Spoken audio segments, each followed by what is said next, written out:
The probe hung silently in the darkness beyond Neptune's orbit. Admiral Kate Howard stared at the holographic display, her face illuminated by the soft blue glow. After 20 years in the United Earth Defense Force, she thought she had seen everything. She was wrong. "Are we certain it's not one of ours?" she asked, not taking her eyes off the image. Lieutenant Ryan Powell shook his head. "No, ma'am. The design is unlike anything in our database, and the energy signature, it's completely alien." The word hung in the air between them. Alien. Humanity had searched the stars for centuries, hoping to find other intelligent life. Now it seemed that other intelligent life had found them. "It's transmitting something," said Communications Officer Jenna Miller. Her fingers danced across her console. "I'm running it through our translation matrix now." The bridge of the EDS Sentinel fell silent as they waited. Admiral Howard felt her heart beating faster. First contact. This was history in the making. "Got it," Miller announced. Her expression changed as she read the message. "Ma'am, you need to see this." Howard moved to Miller's station and read the translated text. Her blood ran cold. "Alert the Security Council," she ordered, "and get me Ambassador Kelly." Within hours, the highest ranks of Earth's government and military gathered in the orbital conference facility above Geneva. The message from the probe was displayed on the main screen for all to see. "To the primitive species of the third planet, your star system is now claimed by the Xorlian hegemony. Prepare for integration or elimination. Further instructions will follow." Ambassador John Kelly rubbed his temple. "This has to be some kind of misunderstanding. We need to establish communication and clarify our position." "They seem pretty clear about their position," General Frank Rivera countered. "They're claiming our solar system as if it's uninhabited territory." "Perhaps they don't realize we're an intelligent species," suggested Dr. Beth Wilson, the leading xenobiologist. "Their definition of intelligence might differ from ours." Howard shook her head. "They sent a message in a format we could eventually translate. They know we're here. They just don't respect our claim to our own home." For the next week, Earth's best linguists and diplomats worked to craft a response. Ambassador Kelly insisted on a peaceful approach, explaining humanity's history, achievements, and desire for peaceful coexistence. The reply came 3 days later through the same probe. "Your claims are irrelevant. The Xorlian hegemony has annexed 1,000 star systems. Your resistance would be futile and illogical. Prepare for our arrival." "They're not even trying to negotiate," Kelly said, his voice heavy with disappointment. "Because they don't think they need to," Howard replied. "They see us as primitives, easy conquests." The Security Council voted unanimously to prepare Earth's defenses while still pursuing diplomatic solutions. Project Phoenix, a series of classified weapons platforms, was quietly activated throughout the solar system. Ambassador Kelly made one final attempt at communication. This time, his message contained Earth's history of warfare, explaining how humans had developed from tribal conflicts to global wars. He ended with a simple warning: "We do not want war, but we will defend ourselves. For your own safety, we advise you to reconsider." The Xorlians responded with silence. Then, 2 weeks later, Lieutenant Commander Eric Mason detected massive energy signatures at the edge of the solar system. "Admiral," he called from his monitoring station on Pluto base.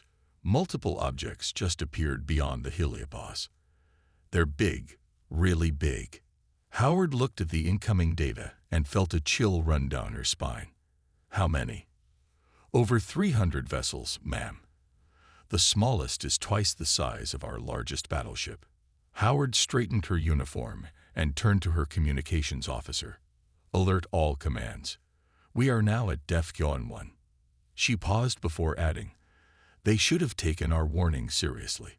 The first interstellar war in human history was about to begin. The Xorlian fleet entered the solar system with the confidence of conquerors who had never known defeat. Their massive ships moved in perfect formation, weapons charged and ready. At their center flew the Imperial flagship, a vessel the size of a small moon. Emperor Vextor stood on his command deck, looking at the holographic display of the human solar system. His scaled skin gleamed in the light of the tactical displays. "These humans are nothing," he said to his generals. "1,000 worlds have fallen before us. This will be no different." His communication officer approached with a deep bow. "Emperor, we have established connection with the human leadership." Vextor smiled, revealing rows of sharp teeth. "Put them through. Let them hear their fate." Ambassador Kelly appeared on the screen, his face calm despite the circumstances. "Emperor Vextor, I implore you once more to reconsider. We can establish peaceful relations that benefit both our species." The Emperor laughed, a harsh sound that echoed through the command deck. "You mistake your position, human. I am not here to negotiate. You have 24 of your Earth hours to surrender. After that, we begin by destroying your outer colonies as a demonstration." He cut the transmission before Kelly could respond. Back on Earth, Admiral Howard gathered her command staff in the underground headquarters beneath the Rocky Mountains. The room was filled with Earth's top military leaders, all watching as she outlined humanity's response. "The Chlorlians expect us to beg for mercy or launch a desperate, disorganized defense," Howard said, her voice steady despite the pressure. "We'll do neither." She activated the central display, showing a complex battle plan. "For 50 years, we've prepared for this possibility. While publicly funding space exploration and colonization, we secretly built our defenses. Today, we unveil what we've hidden." Fleet Commander Susan Grant stepped forward. "The orbital platforms around Earth, Mars, and Jupiter are now active. They appear to be research stations, but each houses enough firepower to destroy a capital ship." Captain William Harris, head of research and development, brought up technical schematics. "We've analyzed the probe's technology. Xorlian shields operate on a predictable frequency pattern. Our new quantum disruptors should create temporary vulnerabilities." In orbit above Earth, the true human fleet emerged from hidden bases in the Moon and asteroid belt. These weren't the transport and exploration vessels the world knew about. These were warships, built in secret and crewed by soldiers trained for a war humanity had hoped would never come. The HFY AI system calculated possible battle scenarios at incredible speed. "Based on observed Xorlian tactics in their message data, I predict a 78% probability they will target Mars first, believing it to be lightly defended." Howard nodded grimly. "Then we'll be ready for them."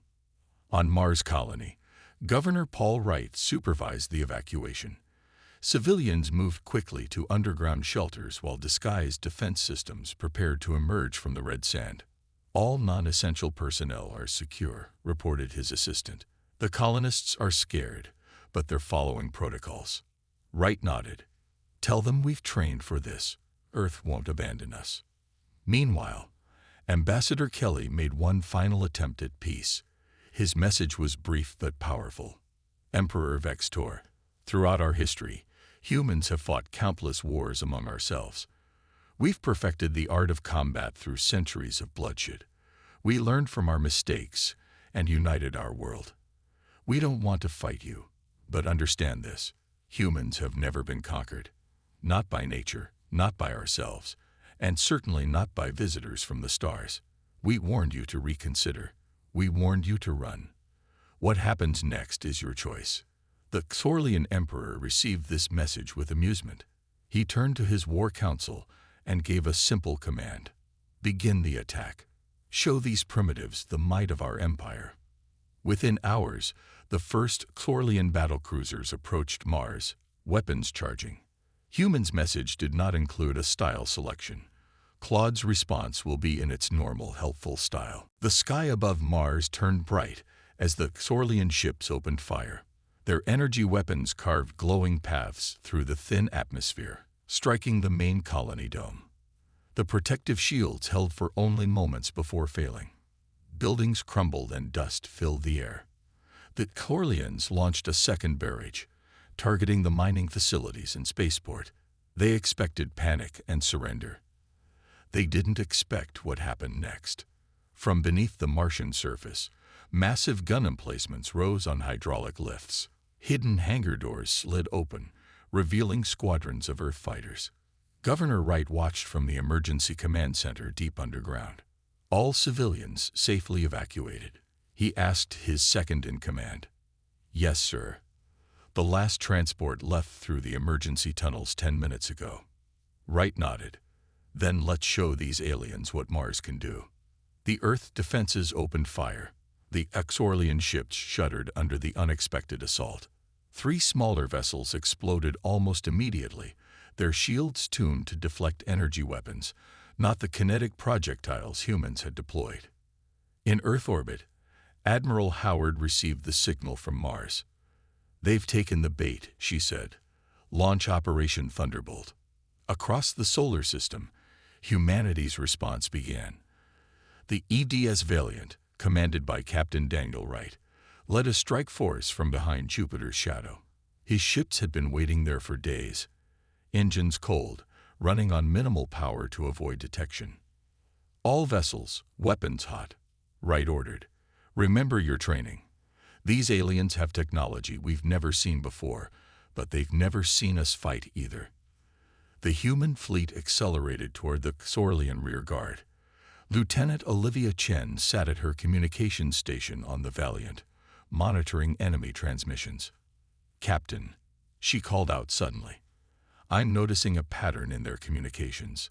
Their quantum encryption falters when they transmit battle orders. Wright moved to her station. Can we exploit it? Chen's fingers flew across her console. Yes, sir. If we broadcast on matching frequencies, we can create interference patterns. It won't shut them down completely, but it should disrupt their coordination. Do it, Wright ordered. The effect was immediate. The Exorlian ships around Mars began to move erratically, their perfect formation breaking apart. Some fired weapons randomly, hitting their own vessels. Admiral Howard watched the battle unfold from Earth Command. Now, she said quietly, launch Project Phoenix. From secret bases on Earth's moon, missiles streaked into space. But these weren't ordinary weapons. Each contained technology the human race had developed after decades of research into theoretical physics. Technology that could temporarily create micro-wormholes, bypass shields, and deliver payloads directly inside enemy vessels. The Xorlian flagship rocked with explosions as the first Phoenix missile struck. Emperor Vextor staggered as his command deck shook violently. Impossible, he snarled. How are they penetrating our shields?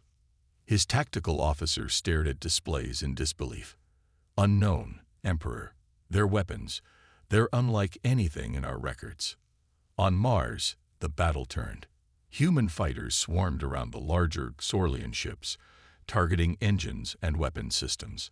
The aliens had superior technology, but the humans fought with a ferocity and creativity that threw the invaders into confusion. Governor Wright received word from the orbital defense platforms. Sir, the enemy is pulling back. They're retreating from Mars orbit. For the first time since the attack began, Wright allowed himself a small smile. Tell Admiral Howard that Mars still stands. Back on her command ship, Admiral Howard opened a direct channel to the retreating Xorlian forces. Her message was broadcast on all frequencies, translated into their language. This was just one colony, defended by a fraction of our strength. We warned you to run. Now you'll learn why no one has ever successfully conquered Earth. This is your final chance to withdraw completely from our system. There won't be another warning. The Xorlian commanders, for the first time in their long history of conquest, ordered a full retreat to regroup and reassess their enemy. The first battle was over. The war had just begun. Emperor Vextor smashed his fist against the holographic display, scattering the images of damaged Xorlian ships. His generals stood silently, no one willing to speak first after their unexpected defeat at Mars. Explain this failure, Vextor finally hissed.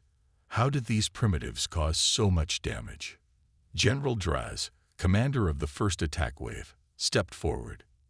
Emperor, we underestimated their technological advancement. They concealed their true military capabilities. Impossible, the Emperor roared. Our scouts reported only basic spaceflight and simple weapons. They deceived us, another general said quietly. It appears humans have specialized in stealth and misdirection. Meanwhile, in the asteroid belt between Mars and Jupiter, Earth was implementing the next phase of its defense. Admiral Howard supervised the deployment of Ghost Protocol, stealth ships designed to penetrate deep into enemy territory. Each vessel has been coated with materials that absorb sensor scans, explained Dr. Alan Pierce, head of Earth's weapons research. They can slip past Chlorlian patrols undetected. Howard nodded, studying the sleek black ships and the new missile systems. Dr. Pierce displayed a schematic, ready for deployment. The shield-penetrating technology has been refined after analyzing data from the Mars battle. On the other side of the asteroid belt, Commander Lisa Blackwood prepared her squadron for their first mission. 20 small, fast attack ships waited in the shadow of a large asteroid. Our job isn't to win battles, she told her pilots. We hit their supply lines, disrupt their communications, and disappear before they can respond. Her pilots nodded grimly. They had all seen the destruction of the Mars colony. This wasn't just about defending Earth anymore. It was about showing the Chlorlians they had attacked the wrong species. The Chlorlian Empire had never experienced a serious military setback before.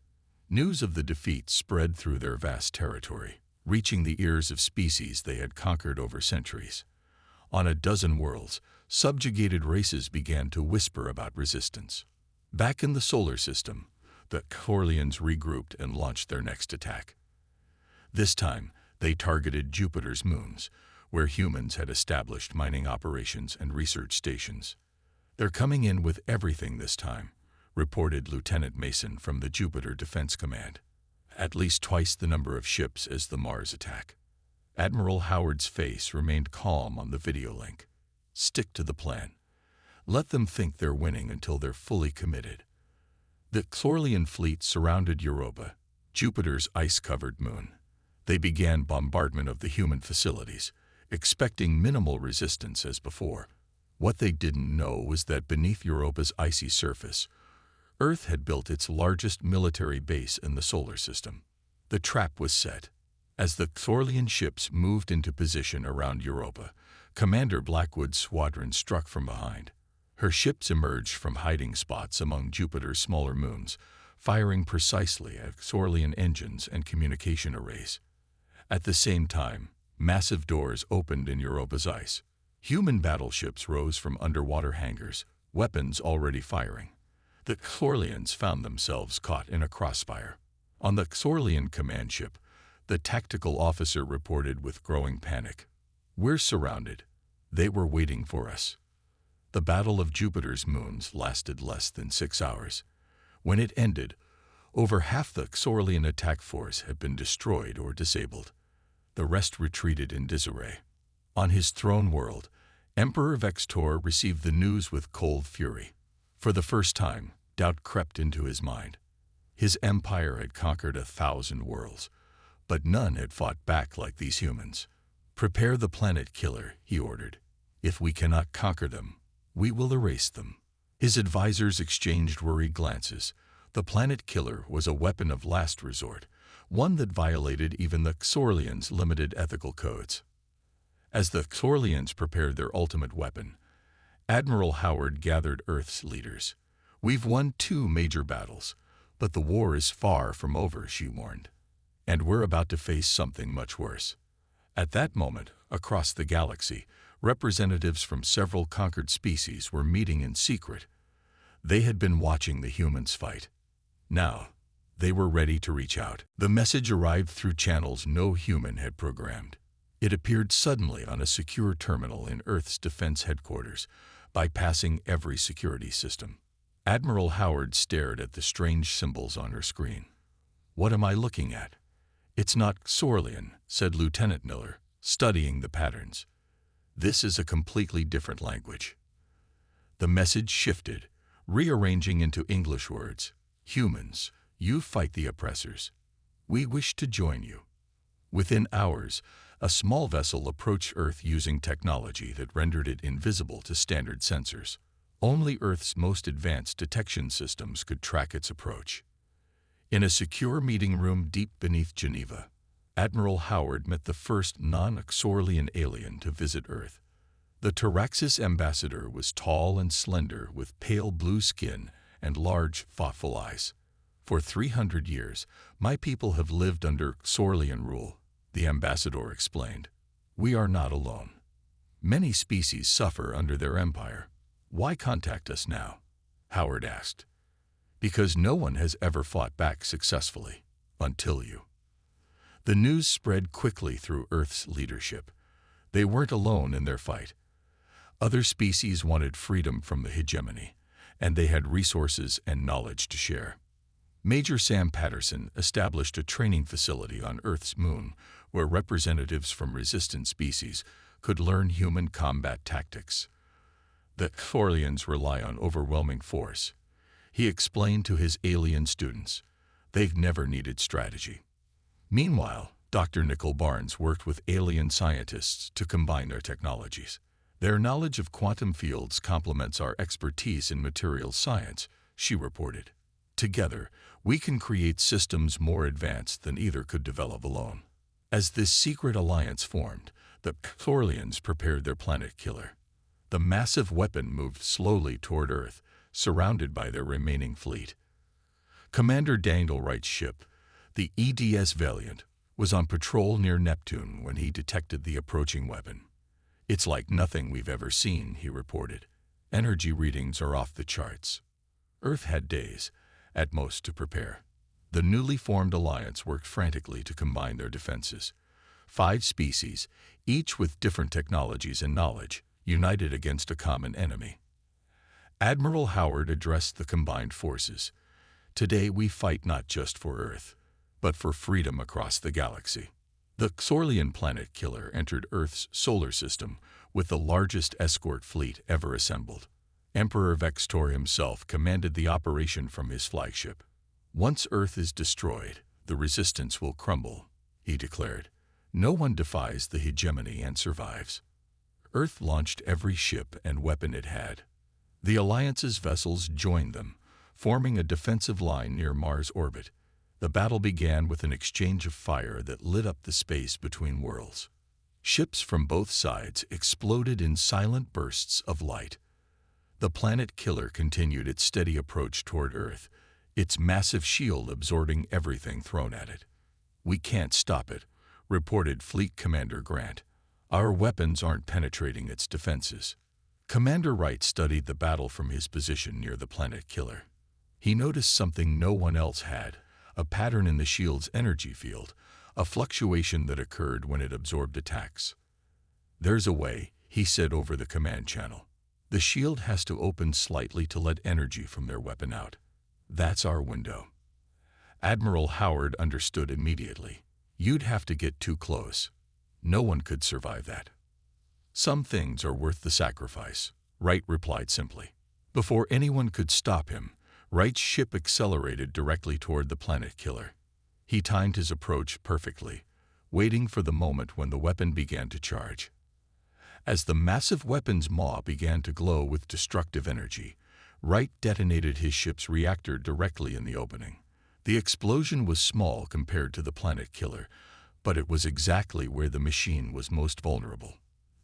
The chain reaction was immediate. Secondary explosions rippled through the massive weapon.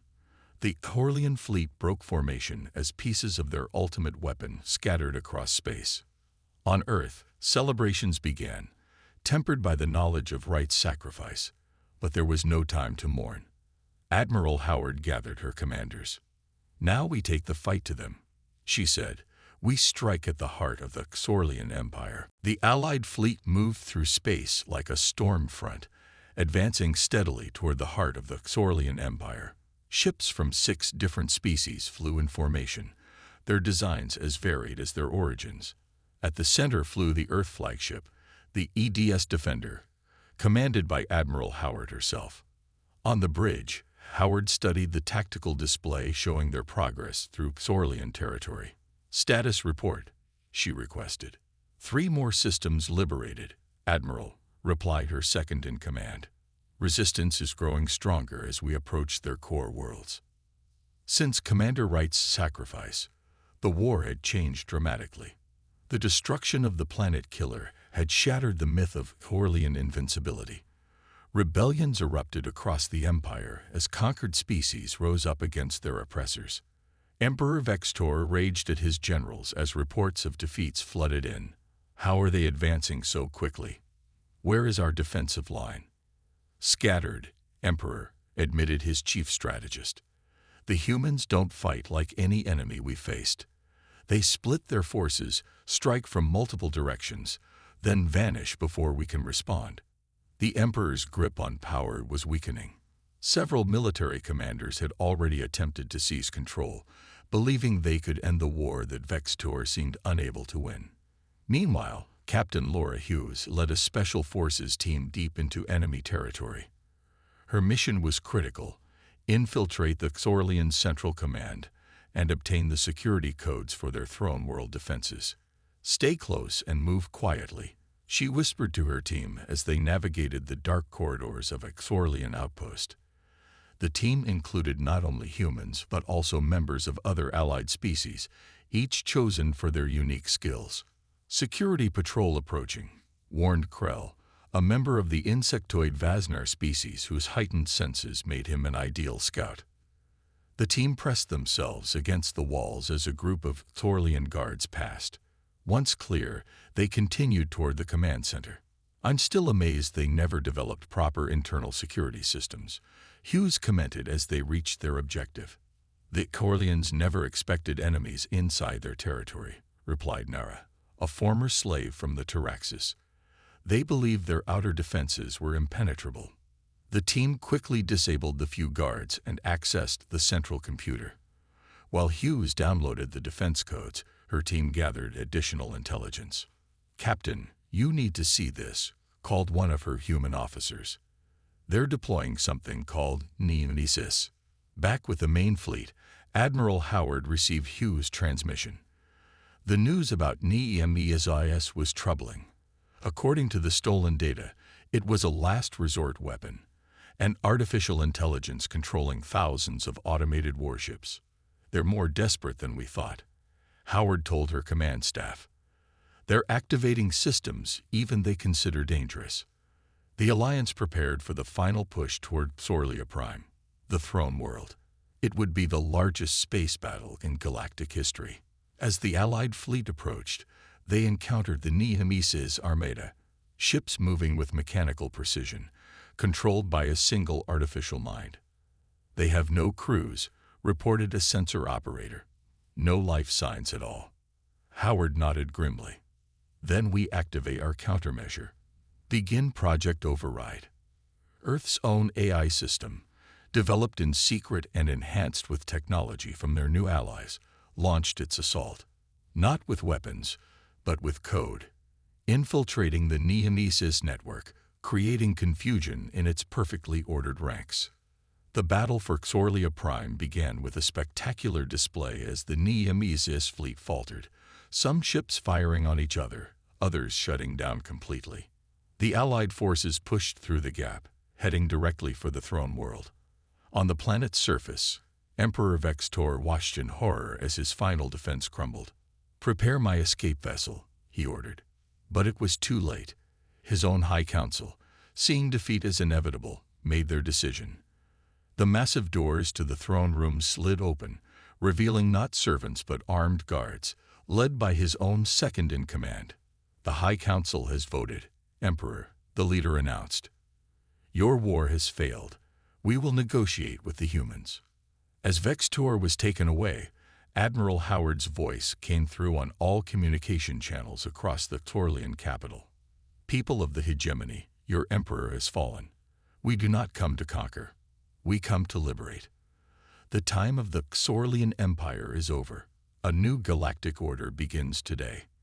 The Battle of Thorlia Prime ended not with the destruction of a civilization, but with the beginning of its transformation. The sun rose over the rebuilt city of New Geneva, its light reflecting off the crystalline towers that had been designed by 6 different species working together. 1 year had passed since the end of the war, and Earth had changed in ways few could have imagined before first contact.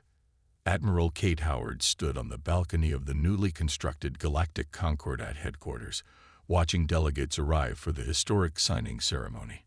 Representatives from over 30 former hegemony worlds would formalize their new alliance today. "Nervous?" asked Fleet Commander Grant, joining her at the railing. Howard smiled slightly. "A little. Leading a war is one thing. Leading peace is something else entirely." After the fall of the Xorlian Empire, Howard had been the unanimous choice to serve as the first chair of the Concordat Security Council. Her leadership during the war had earned her respect across the galaxy. Below them, the first Xorlian delegation arrived. No longer conquerors, they now came as equals, their once mighty empire dissolved into independent worlds. The new Xorlian government had renounced its imperial past and worked to make amends to the species they had subjugated. "Did you ever think you'd see this day?" Grant asked, watching as humans greeted former enemies with handshakes and bows. "Not during those first battles," Howard admitted, "but humans have always been good at surprising ourselves." Inside the Grand Assembly Hall, Ambassador John Kelly prepared for the signing ceremony. The diplomatic skills that had once seemed useless against the Xorlian invasion had proven essential in building the peace that followed. "The delegates are ready," his aide informed him. Kelly nodded and stepped up to the podium. Representatives from all member worlds took their seats, an incredible array of different beings united by their shared future. "Today we formalize what began in struggle but continues in cooperation," Kelly began. "The Galactic Concordat is founded on principles of mutual respect, shared prosperity, and collective security." As he spoke, screens around the hall displayed images from across the former hegemony, worlds rebuilding, species reclaiming their heritage, and joint scientific ventures that combined the knowledge of multiple civilizations. On Mars, the colony had been rebuilt, larger and stronger than before. Governor Wright oversaw the construction of a memorial garden, where the names of those lost in the first attack were inscribed in stone. Beside it stood a statue of Commander Daniel Wright, whose sacrifice had saved Earth from destruction. Back in the assembly hall, representatives from each world came forward to sign the founding document. When the Xorlian delegate approached, a murmur ran through the crowd. "Some wounds healed slowly," Howard whispered to Grant. The Xorlian representative, once a member of the resistance against their own emperor, spoke briefly. "We cannot change our past, but we can learn from it." The Xorlian people asked not for forgiveness, but for the opportunity to build a better future together. After the ceremony, Howard visited the War Memorial in what had once been central London. The massive structure honored not only the human lives lost, but also those from every world affected by the conflict. She ran her fingers over the inscription at the base. "They came as conquerors. We warned them. The stars remember." An alien visitor approached, a young Tyraxis studying Earth culture. "Admiral Howard, I'm writing about the war for my people. There's something I don't understand." "What's that?" she asked. "The Xorlians had conquered 1,000 worlds before yours. How did humans defeat them when so many others failed?" Howard considered the question carefully. "We weren't stronger or more advanced. But throughout our history, humans fought each other constantly. We learned from every conflict. When the Xorlians arrived, we had thousands of years of warfare in our collective memory." "A strange advantage," the young alien observed. "Yes," Howard agreed.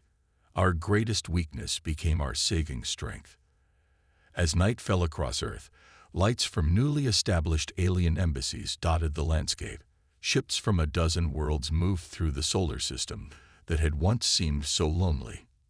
In orbit, the first joint human-alien vessel prepared for its maiden voyage. Its mission: exploration, not conquest. On its hull, written in multiple languages, was its name: Remembrance. Within its crew quarters, descendants of former enemies worked side by side, united by the promise of discovery. The galaxy had learned its lesson. Never again would anyone underestimate humanity or the power of unlikely alliances. And among the stars, former conquerors and the once conquered moved forward together into an uncertain but hopeful future.